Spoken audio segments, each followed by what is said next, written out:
Hello, everybody. We are in Wichita Falls, Texas, and we are at Ryan's build that he is almost completed at Ryan. And then we have Lindsay here on the left, and we have Margaret on the right.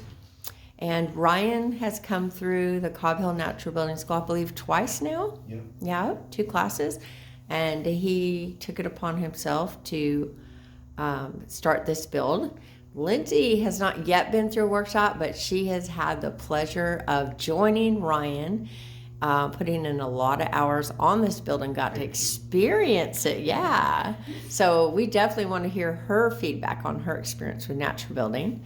And Margaret has been through a long workshop and also has stayed at Cobb Hill and become part of our Cobb Hill team. So we definitely want to get some feedback from her. And we're going to start it off with Ryan. And Ryan, tell us about your experience of finding out about natural building and coming through the school, and a little bit about yourself and how you ended up here. Absolutely. So I was volunteering on a farm in Weatherford, Texas, and I was staying in an Airstream that had the hand sculpted house, one of the primary books about Cobb. And I kind of fell in love with it as I started combing through that book, and then started looking at things online, which ultimately led me to Cobb Hill and reading about UCAT and some of your work. And then I kind of just dove right into it and went to the certification course where you taught me the fundamentals. Awesome. Did you walk away from that course feeling confident? Did you Absolutely. feel like you could do something with that? Absolutely. I felt like it was very systematic instruction, going step by step through very practical things, to include things like how to look for land, what to look for when you're buying land, things to consider when it comes to zoning, permitting, utilities, things of that nature. But then also site planning, design, foundation work, the stem wall, building, making the actual cob, the roof, all of these things.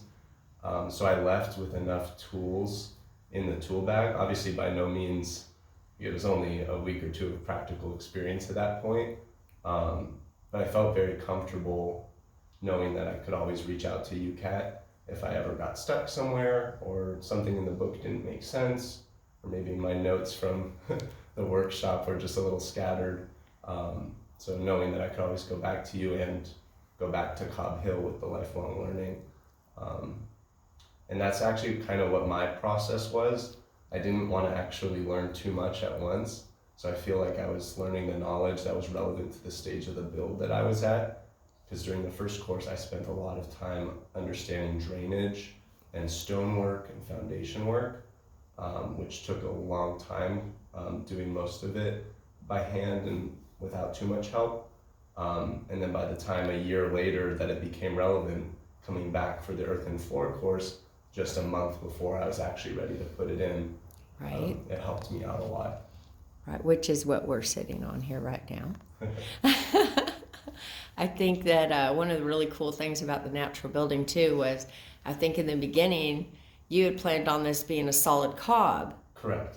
And it's so forgiving and diverse that you being military, and they decided to switch to move you, and it kind of cut your timeline down on your home.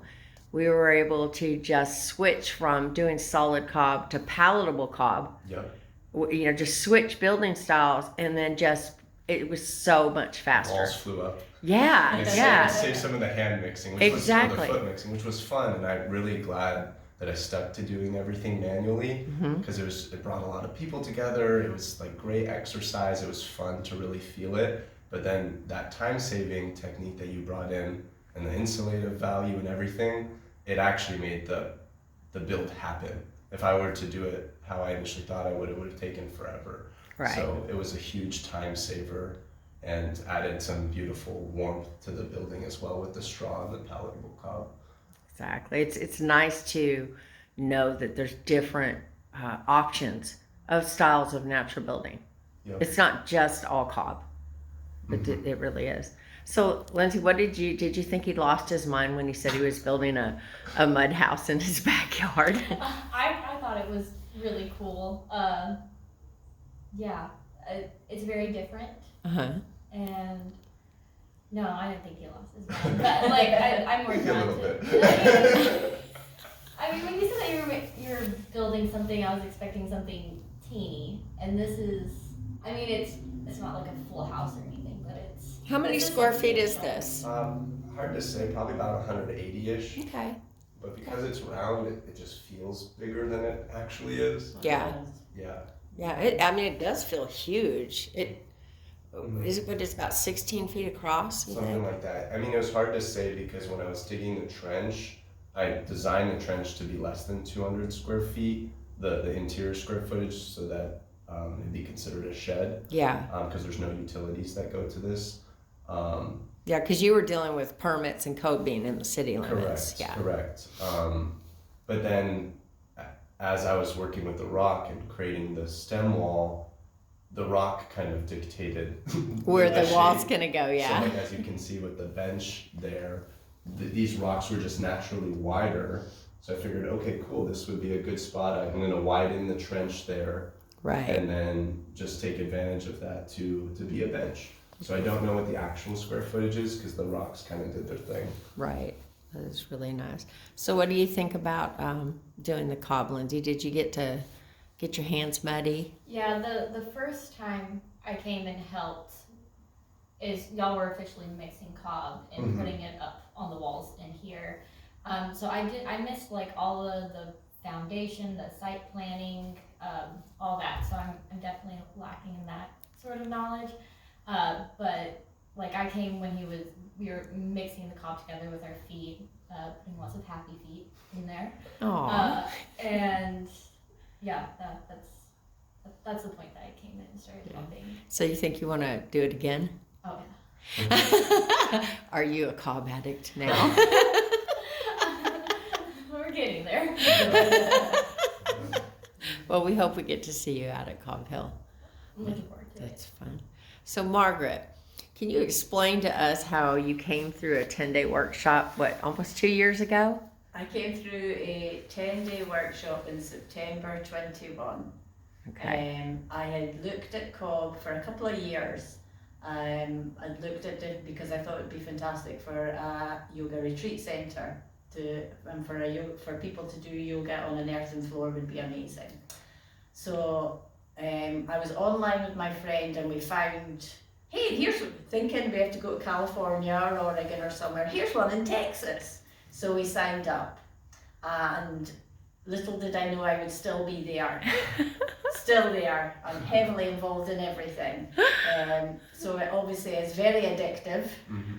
And it just feels amazing to actually be working with the soil and the clay and the straw and just building something and doing something with your own hands. You know, it's just you can't describe it to people. Mhm. You've got to experience it, and you see, and it's fantastic watching people coming through a workshop and seeing how they are apprehensive when they arrive. They don't know what they're getting into.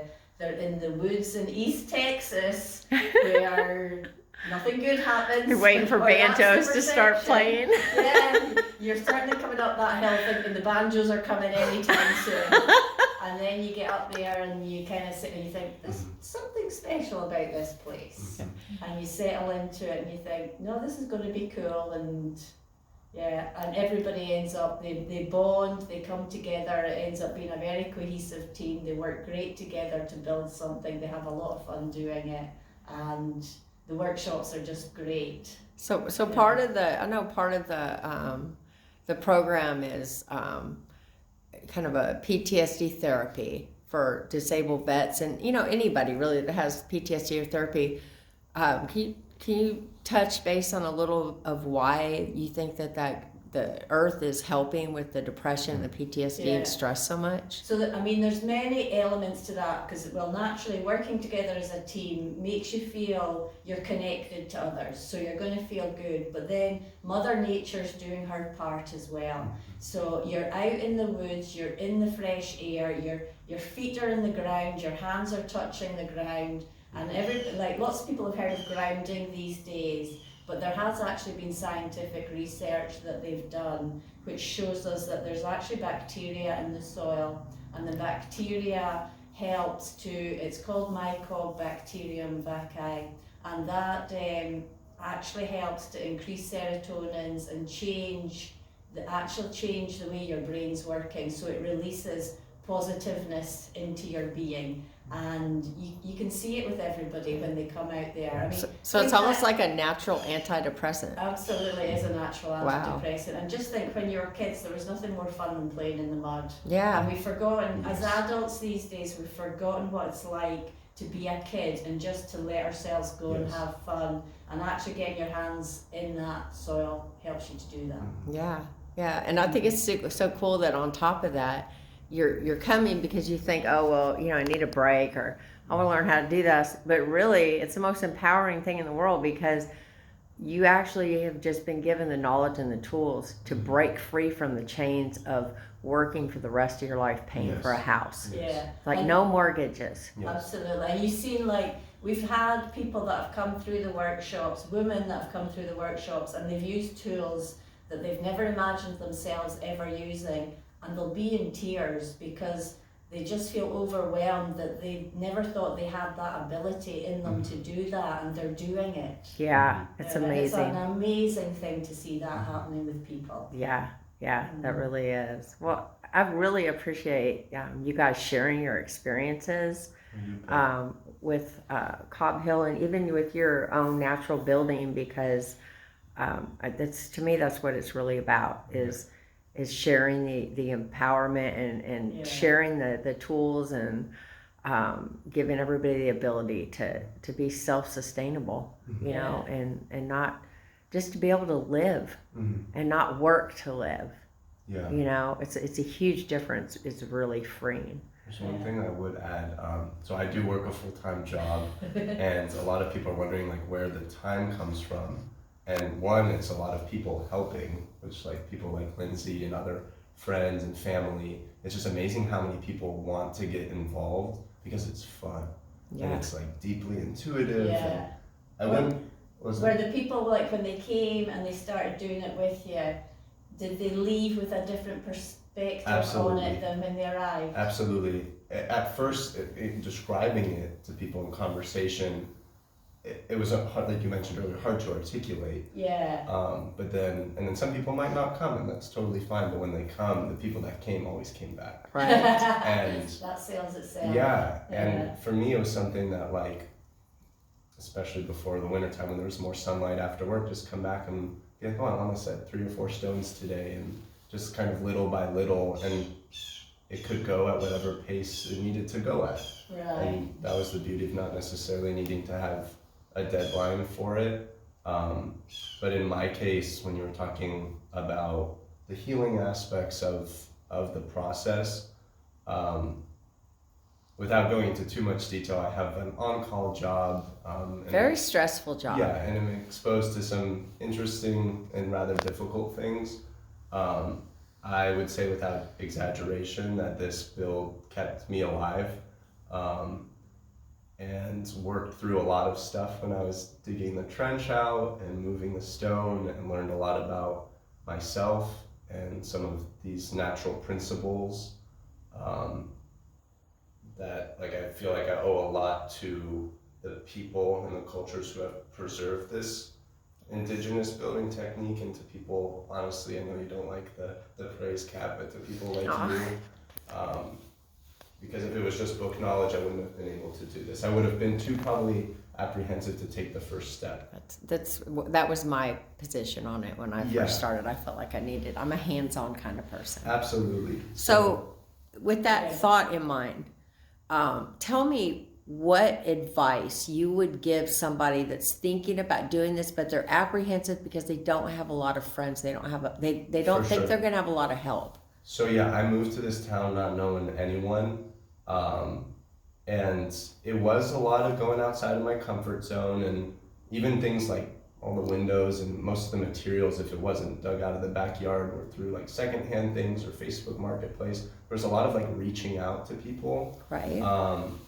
But then when I started meeting people and just realizing that like it's okay to share my quirky passions, and it's not like, and it's Everybody has a bit of quirky in them. yeah. And what's interesting is now it's an interesting time where even though there's kind of like a resurgence of this stuff there's a resurgence of this happening where even people that maybe have never, they wouldn't even necessarily know it's Cobb or Adobe or the different styles. They're like, yeah, I saw that on YouTube, Wilderness, Right. something. Yeah, they're Yeah. seeing it. It's coming out. It's coming out yeah. more. So And don't you think as well, like social media and things like that, people are losing, although you think you're connected with everybody in that, you're actually losing connection with people on a face-to-face, Yeah. individual basis, and something like this pulls you together again. absolutely, and it's literally like strengthened relationships even within my own family. Like people I wouldn't have otherwise had the opportunity to spend time with have come because it's a unique opportunity. We had a Yeah. great experience here with your dad. When Yeah. he Yeah, was tell here us with about that. He was so excited, and Yeah. he was like a kid in a candy store. He Yeah. was. So it was But so how did he fun. start out when you told him about it? Because it's kind of a funny story with your dad. Naturally a little apprehensive, as most of us probably were when it's like, this seems too good to be true for financial reasons, health reasons, ecological reasons. But then there's people doing it. So it's hard to be skeptical when somebody's done it and you've seen it with your own eyes. Exactly. So it'd be interesting, just, and again, no fault of his own or other people too, be on phone calls and people saying like, it can't be done. It's like, oh, it's happening. doing it. It's happening. Yeah. And I've seen it with my own eyes. To the point where he finally had to get on a plane to fly from California Yeah. to Texas to see what the heck is he up to. I had an absolute blast. And then in addition to my dad, Mike, one person that absolutely needs to be recognized is my stepdad, Oh, Andy, yeah. Yeah. Andy. who hopefully you'll meet shortly. Yeah, we would like to interview him too Yeah. before we leave for sure. Yeah, and But he came from a construction background, Yeah. didn't he? he's Yeah. a Yeah, contractor. modern construction. Yeah. And he does heavy construction, remodels. He's built all types of homes. And one, just the utmost gratitude for him and learning a lot from him. But it was a very interesting process, kind of marrying the two worlds together. Yeah. Because he has decades more of experience than I do when it comes to construction, and learned a lot from him. But the principles or the attitude towards building is fundamentally different. Yeah. You know, Versus natural versus yeah, unnatural. because he actually did construction defect work, so he's Yeah. very well versed in that world. So, for example, when we were cobbing the walls or plastering or troweling the floor, there was naturally his inclination towards perfection because that's the standard that you're held to. Yes. And we had some really interesting conversations about one, how like curves bring Yeah. strength. So these curves probably drove him nuts. Yeah. These. And like personally, just from an aesthetic or design standpoint, like I love the way it throws the light. I love Yeah. how it. Yeah. There's something about it that just feels homey. Yeah. Um, And he did a beautiful job on doing your roof. Oh, thank you so It's- much. You guys. Yeah. So just in case you don't know, that's Soshishibon, and it's a Japanese ancient form of preserving the wood and making it waterproof, bug-proof, and Yes. everything else, even fireproof. Yeah, So absolutely. it's charred, and it's absolutely beautiful. That's plywood in the middle, but he has even the post you can see is Yeah. done. Do you have something? What were Lindsay? you gonna Oh, say? I was gonna say, and also on top of that, with modern construction, making it as perfect as possible, but also getting it done as fast as possible. True, Yeah. true. Yes. And I've had some really beautiful moments, like taking my time and just really like working the wall. Yes. I mean, you did more of like the sculptural stuff, but even just like rounding around these edges. It's and very stuff like that. therapeutic. Therapeutic. It is. It's It for tapped, meditation in it is. itself. Yeah. It tapped Yeah. into something I didn't know that was inside of me in terms of just like, because I wouldn't describe myself as a creative person, and this has made me rethink that a little bit. Yeah. Oh, you're Well, very yeah. creative. Yeah, there's lots of lovely touches in here. The way you've done those, going The up little the niches. walls, those little features, and the way you've taken the tree and the hand and put all of that in, and Yeah, the it's yoga beautiful. elements. It's very pretty. It's beautiful. Thank It's you. absolutely The gorgeous. sculptural piece of it, and just how workable and forgiving the material is. Yeah. Like, it was very freeing to work with because water can be added and it can be maneuvered, or it can just stay how it is. Yeah. You know. Mhm. But one other thing I wanted to share is because I was helping Andy with the construction project, and one day, it was actually the day just a week or two ago, because this earthen floor only recently hardened.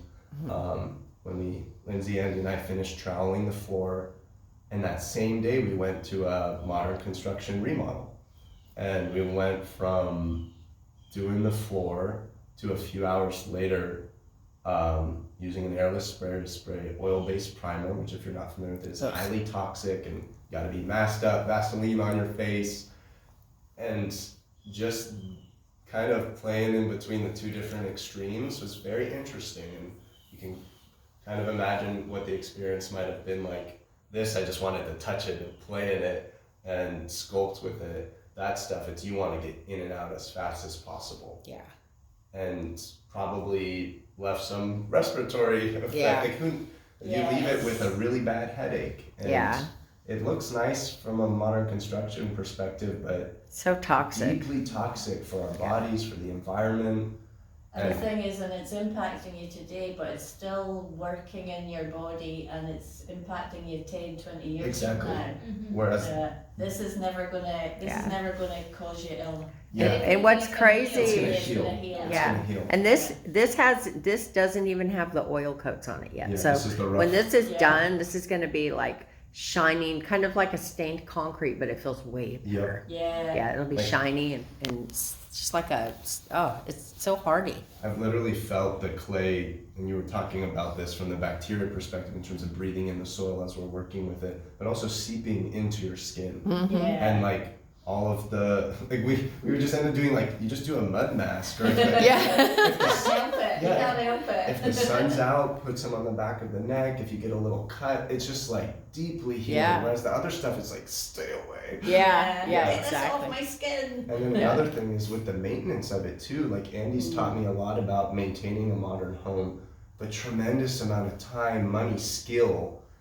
Whereas this, like, yeah, there's some maintenance, and we made some extra floor cookies, so if something scratches, we can put it down and let Yeah. it. It still requires maintenance, obviously, but nothing to the degree of maintaining. Well, I and call you- it the house of cards. and you because don't- it's so poorly built. Yeah, and you don't have to call the guy. The guy, it is just, It's just Yeah, like you you don't do have to call the yourself. guy. yeah, so deeply freeing because Yeah. managing that home, it's like a little unsettling because it's like at any point in time there could be a major thing that Mm-hmm. be a few $1,000s and I don't know how to fix it. Whereas Exactly. this, it's like I keep joking with people, if there's a tornado, because this area is prone to tornado, Oh, This that's is where where I'd we be. come. I'm Yeah. gathering the neighbors. Anyone wants to come, they can come in here, and Yeah. this would be the place to be. That's actually where we just had 5 tornadoes come through our area, and actually the city got wiped out pretty Oh, good geez. down the Yeah. center, and we were all huddled in my cob house. Yeah, Yeah. And we were Place to not be. We worried. felt fine. Yeah, we were not worried. yeah. So yeah, and no damage, so we're good. Well, I'm glad to hear Yeah. that. Well, I'm so proud of you, Ryan, Thank you for so much. taking what you learned and just building this beautiful, beautiful cob home, and I can't wait to see what else you do with it. And also, I think from me, and I think anybody else watching this, thank you so much for your service to our country. Thank you. Thank you so much. And people, stay tuned because we'll be doing a lot more interviews. And hopefully we catch your stepdad, Andy, and get him on here. Andy. Andy. Hi, Andy. Andy. All right. Well, till next time. See you later. Bye.